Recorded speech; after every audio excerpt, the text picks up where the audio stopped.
Hello dear students, welcome to the class, welcome to this session of ICT Virtual Classroom. Dear students, मेरा नाम है Rajesh Chamola, teacher physics ICT virtual classroom Dehradun से। And इस session में हम लोग डिस्कस करने वाले हैं क्लास 12th की फिजिक्स को। अपनी प्रीवियस क्लासेस में हम लोग समझ रहे थे गॉस थ्योरम यानी गॉस के लॉ को, गॉस के नियम को, और उसमें हम लोग डिफरेंट उसके अनुप्रयोग भी समझ चुके हैं और एप्लीकेशंस को हम लोग कवर अप कर चुके हैं। आज की क्लास में हम लोग उस पर आधारित कुछ न्यूमेरिकल्स देखेंगे। जो पिछले पार्ट का बचा हुआ कुछ पोर्शन है उसको भी कवर अप हम आज की क्लास में करेंगे। सो आई होप आप सबके सब फिट फाइन और हेल्दी होंगे, बिल्कुल रेडी होंगे क्लास के लिए। आप लोग अपनी पोजीशंस ले चुके होंगे और अपना ध्यान आप स्क्रीन पर जरूर बनाकर रखिए। हम चलते हैं स्मार्ट बोर्ड की स्क्रीन पर। टॉपिक जो रहेगा आज का वो हम कुछ न्यूमेरिकल्स कर रहे हैं।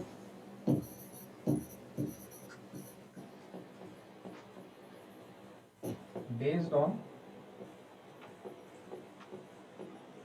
गॉस लॉ, गॉस के नियम पर आधारित कुछ आंकिक प्रश्न। ठीक हो गया, चलिए। अच्छा, लास्ट क्लास में हमने एक फॉर्मूला डिराइव किया था, E is equal to 1/4 pi epsilon naught Q upon R square newton प्रति कूलम। ये फॉर्मूला किस चीज के लिए था? ये फॉर्मूला अगर आपको याद हो तो हमने निकाला था गॉस के नियम का ही अनुप्रयोग था। आवेशित गोलीय कोश के कारण वैद्युत क्षेत्र, आवेशित गोलीय कोश के कारण विद्युत क्षेत्र, इसको हम समझ चुके थे, यहां तक बात हो गई थी। अब हमको इससे आगे क्या बात करनी है कि जो ये आर जो बिंदु है, ये आर स्मॉल आर जो है, गोला भी बना देते हैं आपको। एक गोला था इस प्रकार का, ठीक है, और ये आवेशित था, यानी कि हमने बोला कि इसके पृष्ठ पर जो आवेश है वो एक समान रूप से वितरित है। ठीक है, धन आवेश हमने बोला था, इसके पृष्ठ पर एक समान रूप से वितरित है, मतलब सब जगह जो है धनावेश फैला हुआ है। कहां पर? पृष्ठ पर। ध्यान रखिए बात, ठीक है। और हमने कहा था कि इसके बाहर कोई हमने बिंदु लिया था, यहाँ पर कोई बिंदु P लिया था, और इस बिंदु P पर हमने फाइंड आउट किया था विद्युत क्षेत्र गॉस के नियम का अनुप्रयोग। तो गॉस के नियम के अनुप्रयोग के लिए हमने क्या करना पड़ता है? हमें एक पथ लेना पड़ता है ना जो उसकी सममित हो। तो हमने वृत्त खींच लिया इस P से होते हुए, और ये सममिति अपनी शो कर रहा है। इसका केंद्र वही है जो इस गोले का केंद्र है, अंदर वाले गोले का केंद्र है। ठीक है ना। अब हमने क्या कहा था, जो स्मॉल आर है, जो स्मॉल आर है वो यहां से लेकर यहां तक की दूरी है। देखो स्मॉल आर जो है वो यहां से लेकर यहां तक की डिस्टेंस है। ठीक है, ये डिस्टेंस जो है ये है स्मॉल आर, दिस डिस्टेंस इज स्मॉल आर, ये वाली। ठीक है, और जो इस वृत्त की त्रिज्या है, जो इस वृत्त की त्रिज्या है ये वाली, ये कैपिटल आर से हम शो कर रहे हैं, दिस इज कैपिटल आर। ठीक हो गया। तो अब हमने क्या किया था, इस P बिंदु पर जो विद्युत क्षेत्र है हमने ये फाइंड आउट किया था, E इज इक्वल टू। लेकिन अब यहाँ पर हमारे पास दो तीन केस मैंने आपको बताया था। ये P कौन से प्लेस पे है? ये है बाहरी बिंदु। तो अगर बाहरी बिंदु पर मैं विद्युत क्षेत्र निकालूं, बाहरी बिंदु पर, तो बाहरी बिंदु पर जो मेरे पास वैल्यू आती है विद्युत क्षेत्र की तीव्रता, वो आता है E is equal to 1/4 pi epsilon naught Q upon दूरी कितनी? R, तो R का स्क्वायर। ठीक हो गया। अगर सेकंड में लेता हूं आंतरिक बिंदु पर, मतलब आंतरिक बिंदु से पहले एक और बिंदु में ले लेता हूं, सपोज ये वाला बिंदु यहाँ पर, ठीक है, वृत्त के ऊपर, सॉरी गोले के ऊपर, है ना, गोलीय कोश के पृष्ठ पर।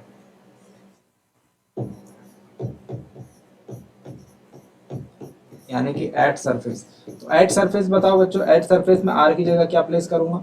एट सरफेस में आर की जगह प्लेस करूंगा आर स्मॉल आर बराबर जो जाए कैपिटल आर, क्योंकि गोले के केंद्र से लेकर और गोले के पृष्ठ की जो दूरी है वो कैपिटल आर है। ठीक है, अंदर वाले गोले के जिसके पृष्ठ पर आवेश है। ठीक है, तो अगर मैं R is equal to R रखता हूं तो E will be equal to 1/4 pi epsilon naught Q upon capital R square. ठीक है, न्यूटन प्रति कूलम। और थर्ड केस इसमें ये हो सकता है कि अगर मैं क्या करूं कि गोले के भीतर, गोलीय कोश के भीतर, गोलीय कोश के भीतर किसी बिंदु पर अगर मुझे फाइंड आउट करना हो तो विद्युत क्षेत्र इनसाइड, तो उसके लिए मैं क्या करूंगा, E is equal to 1/4πε0 Q upon R square, जो भी उसकी दूरी होगी, सपोज यहाँ पर है, यहाँ पर है, यहाँ पर है बिंदु, तो केंद्र से उसकी जो भी दूरी है वो हम ले लेंगे आर की जगह पे, है ना। बट ध्यान रखिए, हमने क्या कहा था, जो क्यू है, जो क्यू हम लेते हैं, ये पृष्ठ से बद्ध आवेश है। ये आर क्या लेते हैं हम, ये आर क्या, ये क्यू क्या लेते हैं हम, पृष्ठ से बद्ध आवेश, पृष्ठ से बद्ध आवेश, है ना। जैसे कि हमने क्यू जो आवेश है वो इसके पूरे पृष्ठ पर एक समान रूप से वितरित था, तो जो सबसे बाहर वाला गोला जब हम पी बिंदु के लिए ले रहे थे, तो सबसे बाहर वाले गोले के अंदर पूरा आवेश क्यू आ रहा था, पृष्ठ पर भी पूरा आवेश क्यू आ रहा था, लेकिन पृष्ठ के अंदर तो कोई आवेश है ही नहीं, पृष्ठ के अंदर कोई आवेश मुझे नहीं दिख रहा है। हमने क्या कहा, जो आवेश है वो एक समान रूप से वितरित है और पृष्ठ पर है ना। पृष्ठ के भीतर जो आवेश है वो क्यू इज इक्वल टू 0 है, इसीलिए यहाँ पर जो विद्युत क्षेत्र हो जाएगा, विद्युत क्षेत्र की तीव्रता क्या हो जाएगी, 0 हो जाएगी। तो ये 3 केस आपको जो है अपने दिमाग में रखने हैं कि गोलीय कोश, आवेशित गोलीय कोश है, कोई गोलीय कोश है, उसके उसके पृष्ठ पर आवेश जो है एक समान रूप से फैला हुआ है, तो उसके कारण जो विद्युत क्षेत्र है वो E is equal to 1/4πε0 Q upon R square. तो अगर कोई बिंदु P है जो कि गोलीय कोश से बाहर है, तो उसके लिए आर स्क्वायर हो जाएगा। कोई बिंदु सपोज गोलीय कोश के पृष्ठ पर है, तो आर की वैल्यू उतनी हो जाएगी जो गोले की त्रिज्या है, और अगर कोई बिंदु गोलीय कोश के भीतर है, तो वहां पर विद्युत क्षेत्र की तीव्रता उस बिंदु पर 0 आएगी। ठीक हो गया।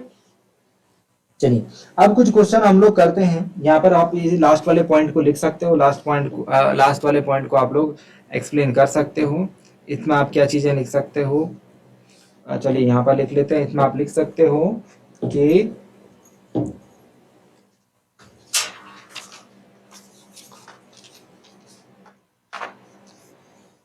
क्योंकि आवेश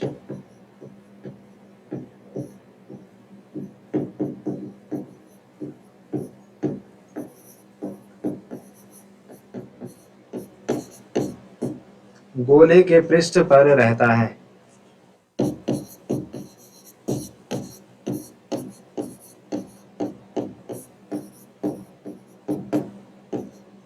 गोले के पृष्ठ पर स्थित रहता है, अतः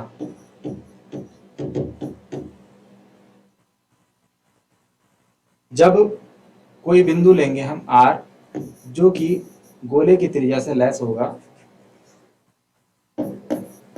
तो इस त्रिज्या के गॉसीय पृष्ठ, जो कि क्या होगा, गोला ही होगा, है ना, गोले से बद्ध आवेश is equal to 0. This implies E is equal to 1/4πε0 0/r square. That means E is equal to 0.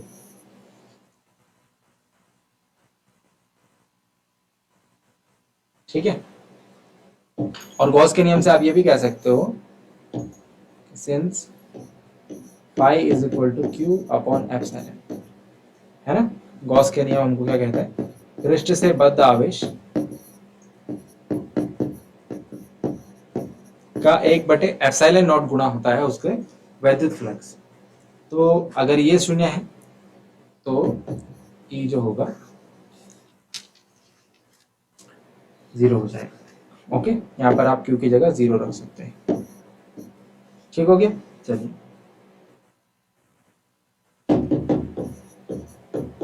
आवेशित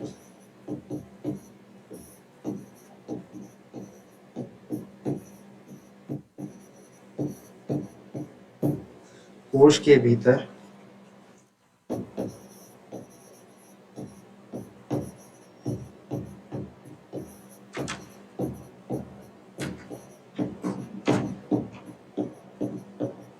विद्युत क्षेत्र 0 होता है।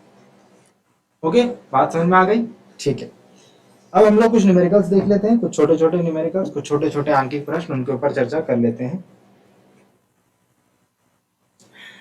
नंबर 1 क्वेश्चन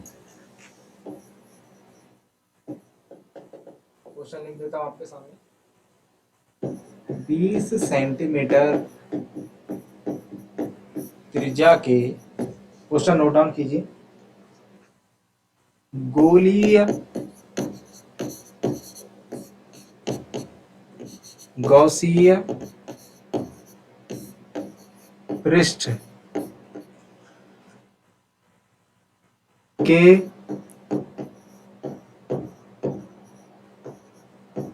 केंद्र पर रखे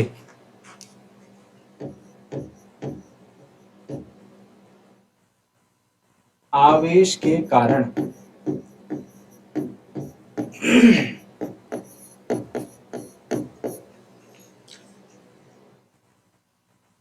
पृष्ठ से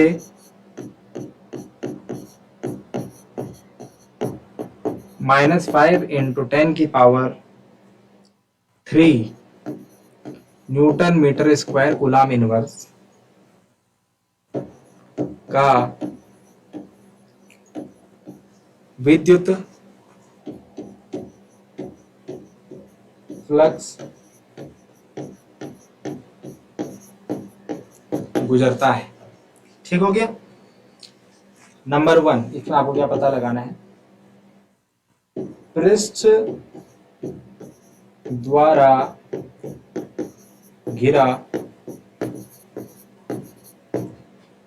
कुल आवेश कितना है। ठीक है। नंबर 1 पॉइंट, पृष्ठ द्वारा घिरा कुल आवेश कितना है। एंड नंबर 2,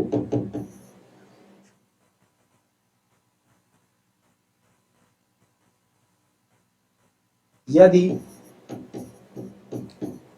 गौसीय पृष्ठ की त्रिज्या दोगुनी कर दी जाए,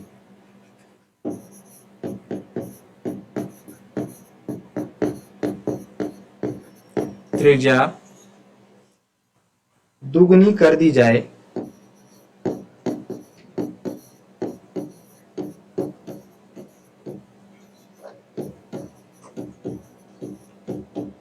तो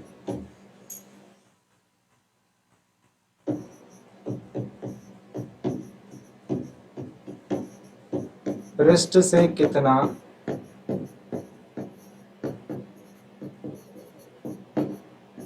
संशोधित फ्लक्स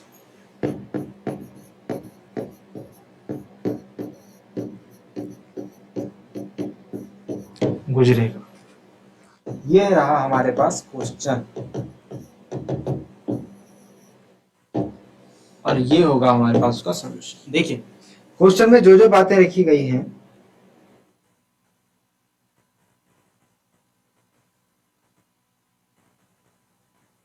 वो दिया गया है 20 सेंटीमीटर त्रिज्या के गोलीय गौसीय पृष्ठ के केंद्र पर रखे आवेश के कारण पृष्ठ से -5 × 10⁻³ न्यूटन मीटर स्क्वायर प्रति कूलाम का विद्युत फ्लक्स गुजरता है। मतलब जो विद्युत फ्लक्स फाई है, फाई क्या है,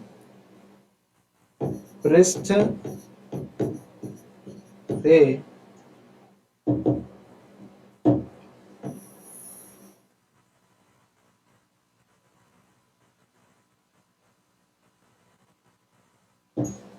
पृष्ठ से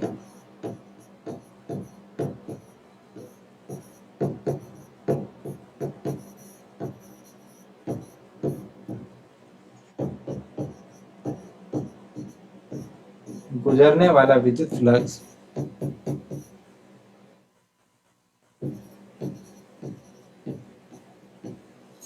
-5 × 10⁻³ newton metre square coulomb inverse. क्योंकि हम जानते हैं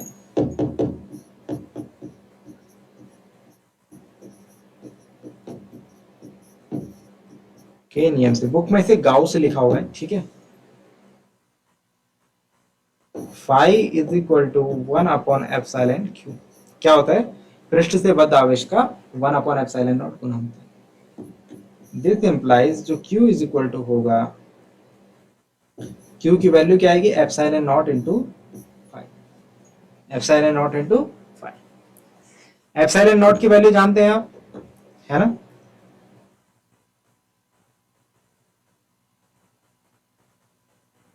.85 एस वैल्यू नॉट की वैल्यू होती है 8.85 इंटू 10⁻⁻12, है ना। और एफ फाइव की वैल्यू हमें दी हुई है कितनी, -5 into 10⁻3।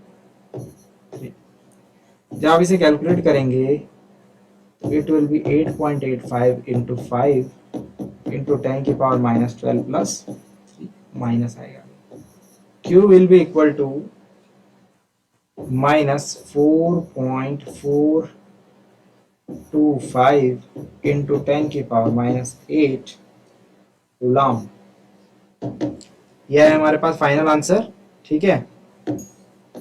Q is equal to -4.425 into 10⁻⁸ coulomb. ठीक हो गया। चलिए, तो इतना आवेश पृष्ठ द्वारा घिरा कुल आवेश कितना है, फर्स्ट पार्ट हमारा हो चुका है। फर्स्ट पार्ट है पृष्ठ द्वारा घिरा हुआ कुल आवेश है -4.425 इंटू 10⁻⁸ कूलम। ठीक हो गया। सेकंड पार्ट हमसे बोला गया है कि यदि गाउसिया पृष्ठ की त्रिज्या दुगनी कर दी जाए। अब जरा इस बारे में सोचने की कोशिश करते हैं कि गौसीय पृष्ठ की जो त्रिज्या है, क्या उस पर विद्युत फ्लक्स की निर्भरता होती है, क्या उस पर विद्युत फ्लक्स की निर्भरता होती है। तो गौसीय पृष्ठ पर विद्युत फ्लक्स की निर्भरता नहीं होती, हमने बात पढ़ी है ना। हम क्या लिखेंगे इसमें, इसमें हम लिखेंगे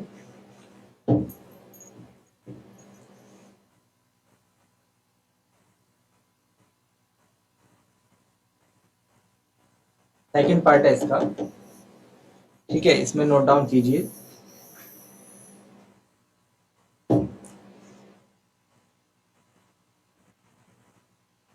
गॉस की प्रमेय से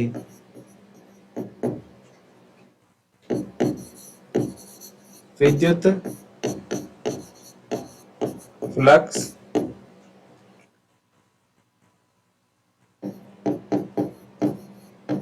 गोलीय पृष्ठ के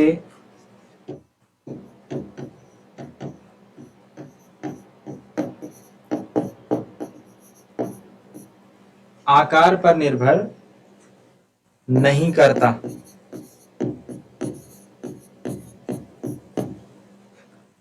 ठीक है, आकार पर निर्भर नहीं करता, मतलब चाहे त्रिज्या इतनी रहे चाहे त्रिज्या इतनी रहे।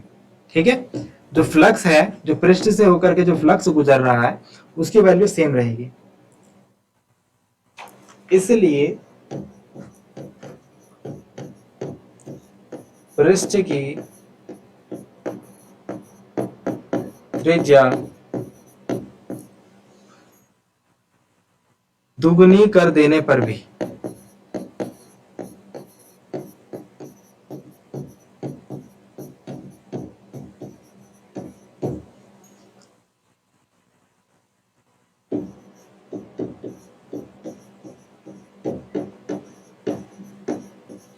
पृष्ठ से गुजरने वाला विद्युत फ्लक्स वही रहेगा।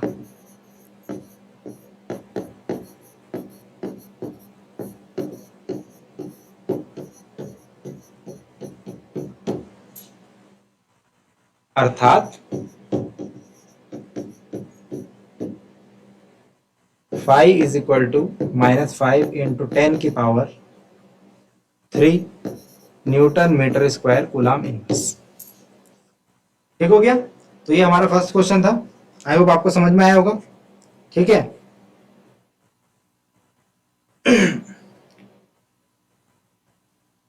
तो क्वेश्चन में सिंपली हमको कुछ नहीं करना था, बस वैल्यूज जो है वो पुट करनी थी।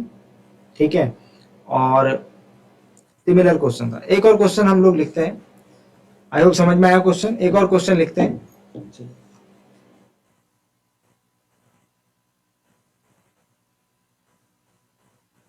क्वेश्चन है एक बिंदु आवेश, एक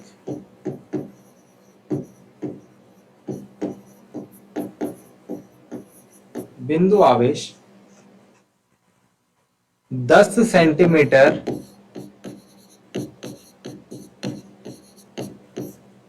त्रिज्या के एक गोलीय पृष्ठ से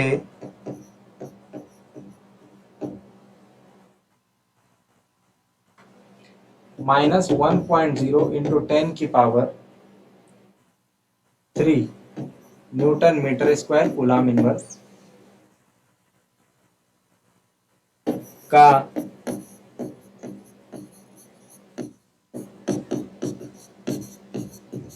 विद्युत फ्लक्स उत्पन्न करता है, जबकि पृष्ठ का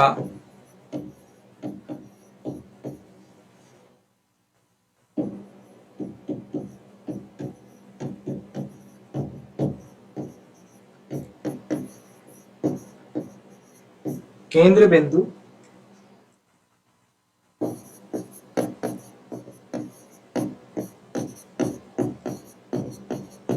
आवेश पर है। ठीक है, हमसे क्या पूछा जा रहा है? सेम क्वेश्चन, यदि गॉसिया पृष्ठ की त्रिज्या दुगनी कर दी जाए तो पृष्ठ से कुल कितना विद्युत फ्लक्स गुजरेगा, है ना। आपसे पूछा गया है यदि गॉसिया पृष्ठ की त्रिज्या दुगनी कर दी जाए तो पृष्ठ से कुल कितना विद्युत फ्लक्स गुजरेगा। तो पहले वाले क्वेश्चन का आंसर क्या हो जाएगा? पहले वाले क्वेश्चन का मैं क्वेश्चन नहीं लिख रहा हूँ, क्वेश्चन सेम है जैसे जो हमने अभी पढ़ा था, -1.0 इंटू 10 की power 3 newton metre square coulomb inverse. पृष्ठ से गुजरने वाले विद्युत फ्लक्स का मान इतना ही रहेगा। क्यों? क्योंकि ये पृष्ठ के आकार पर निर्भर नहीं करता है ना। फिर उसके बाद बी पार्ट है इसका, बिंदु आवेश का मान कितना है, तो ये वाला हम करेंगे, बिंदु आवेश का मान कितना है। ठीक है, बिंदु आवेश का मान हमसे पूछा जा रहा है। तो सिमिलरली हम गाउस की प्रमेय लगा देंगे, phi is equal to Q upon epsilon naught. तो बिंदु आवेश क्यू हम ले लेते हैं इसे, है ना। हमने क्या कहा था कि जो गोलीय पृष्ठ पर जो आवेश होता है वो हमको ऐसे लगता है कि एक केंद्र पर है वो, है ना, एक केंद्र पर उपस्थित आवेश की तरह काम कर रहा है। तो Q is equal to epsilon naught into phi, है ना। तो एप्सिलॉन नॉट इज 8.85 इंटू 10 की पावर -12 होता है। ठीक है, और फाई हमारे पास है -1.0 इंटू 10 की पावर 3। ठीक है, जब इसे कैलकुलेट करेंगे -8.85 इंटू 10 की power -12 plus 3, it will be -8.85 into 10 की पावर -9 कूलम। तो हमारा आंसर आएगा। आई होप बात समझ में आ गई होगी आपको। ठीक है, तो बहुत ज्यादा मुश्किल न्यूमेरिकल्स नहीं होते, आसान होते, बस आपको क्वेश्चन को समझना होता है। सो आई होप डियर स्टूडेंट्स आपको जो बातें बताई गई वो समझ में आई होंगी, इंटरेस्टिंग लगी होगी और आपने नया कुछ जरूर सीखा होगा। मिलते हैं अगली क्लास में एक नए और इंटरेस्टिंग टॉपिक के साथ। क्लास से जुड़ने के लिए आप सभी का बहुत बहुत धन्यवाद। Thank you very much and have a nice day.